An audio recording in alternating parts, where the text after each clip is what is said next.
Hello, welcome to Couch Draft. We're hitting it up for one last holiday cube. We're in the same queue as Grey Coil, so that's fun. Drafting with Alex. He's warned me that he intends to go mono red. So looking at this opening pack, I'm pretty sure we're taking Elspeth over Stoneforge. It's fairly close, but Planeswalker's usually the pick in cube, especially when you're me and you overvalue them. So I think that Stoneforge is fine, especially if you get some swords. Maloku's good as well. Mishra's Workshop in the right deck. But Elspeth's just incredibly versatile. By far the best Elspeth. One of the better Planeswalkers in cube. I've no love for Necropotence, but I think, I haven't drafted a good blue-white control deck recently. In the last 8 seconds or so. I could go kind of White Bears and take Thalia, hope to wield the Knight of Glory. Or even the Aethersworn Canonist. There's a good number of White Hate Bears in this pack, actually. Between the Canonist and the Thalia.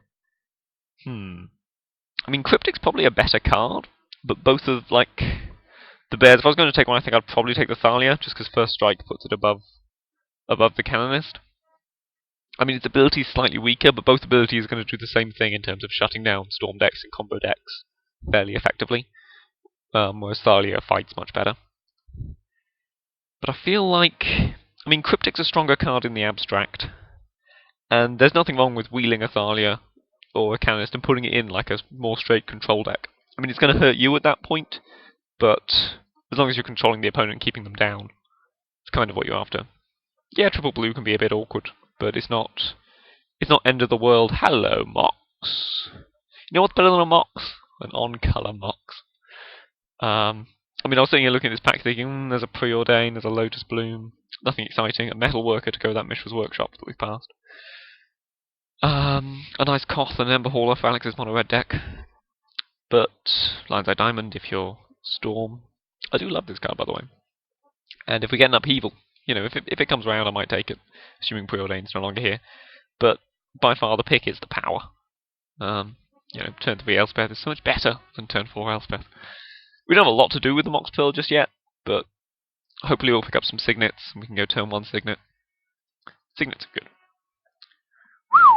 Alex is going to be happy. That is the Sulfuric Vortex. Meanwhile, Electrolyze, Plateau, Ismaru for our Bears deck, and Steplinks. There's also a Signet, but it's very off-color. And Gifts. There's Gifts as well. I don't think it's Gifts here just because we're quite heavy on the 4s already, and I don't actually like Gifts very much. So I'm leaning on the Hound of Conda, and then it's possible we go Hate Bears and just ignore the Cryptic, which is horrible, because Cryptic was a great pick. But I don't like Gifts. I definitely don't like Gifts. Do I like Gifts? No. It's really difficult to use, really difficult to play against. And unless you're like a combo deck, it doesn't... There'll be times when it won't actually do anything. So, we'll just take the 2-2 for 1. Because 2-2s for 1, good cards. Okay, here's some cards. Wow. There's the worst sword, still a good sword. There's the second best Titan. It's difficult to say in terms of Titans. There's a Titan. There's Ancestral Vision. Just going to soft pick here. And then there's Lingering Souls. I do love Lingering Souls, actually, in the queue. There's nothing stopping us being kind of an Esper mid-range, I suppose you'd call it at that point. But I don't think there's any need to be when Ancestral Vision's in the pack. This is a good pack to be coming this late.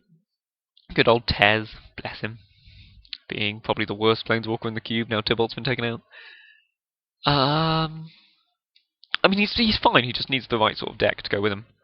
So now I'm just going to take the bad Ancestral Recall. And see where that takes me.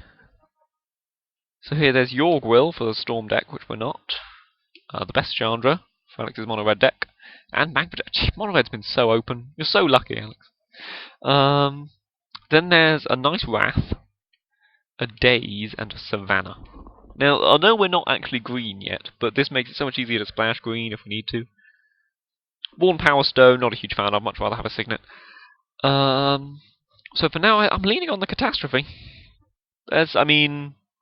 Armageddons are good if we end up kind of White Bears, and although it's an expensive Armageddon, it is an Armageddon. And Wraths are good if we end up a slightly more controlling version of that deck, which, given Ancestral Visions, leans us towards. Okay, we've got a hate bear, we've got an artifact ramp, and we've got the Winter Orb. Winter Orb kind of goes well with the beatdown plan. Certainly I'd probably take that over Whipcord here, but I'm leaning on the Basalt Monolith. I'm just casually leaning on this monolith here, you know, it's cool. Hang on, man, it's cool. It's a fine piece of artifact ramp, and though we're not heavily onto the ramp plan, it's possible we pick up Wake Thresher and can go infinite. There's a way to go infinite in this game. You can tap and untap your Basalt Monolith an infinite number of times and make Wake Thresher huge. I think it's Caracas or Terminus. And I'm actually leaning on the Caracas. When you're white-blue, there's multiple things this guy works really well with. We've got the Catastrophe and Wild Terminus, it's great. When you get a Caracas going on like a Venser or a Vendilion Clique, that can just be back-breaking for the opponent. And those now shoot up our pick order list, and so I'm just going to take the Caracas here, and a little bit hedge. I'll be honest, a bit of a hedging pick, but I'm not unhappy. Our first pack comes back around, Nicole's still here. Someone took the Stoneforge, obviously. There was another card down here in this corner I wanted. Here, I'll just take the Silverblade Paladin. To work well with our beatdown plan. This is awkward. We've kind of got half a beatdown plan and half a controlling plan. So it's not actually too bad. Kind of a white bears with blue control elements deck. What? It could work. So Thalia didn't wheel, but Canonist and Knight did. I think I'm just going to take the Canonist. It's more controlling, whereas Knight's a much more beatdownish card. Necropotence, by the way, not nearly as good as you think. No, it's fine. I'm going to take the Bloom over the Diamond just because the Diamond needs specific cards to make it work, like Upheaval and such, whereas the Bloom works for anything. We've got a lot of 0 drops. It's actually a pick. Manrika Gusari is a great sideboard card. Great art, too. Whereas Step Links is a little main deck thing. I'll take the little main deck card, but it's not an easy pick by any means, if you think it is. I'll take the Goblin Welder away from somebody. Yeah, they can have Fireman Agent if they want it. I could take Springs for bad fixing, but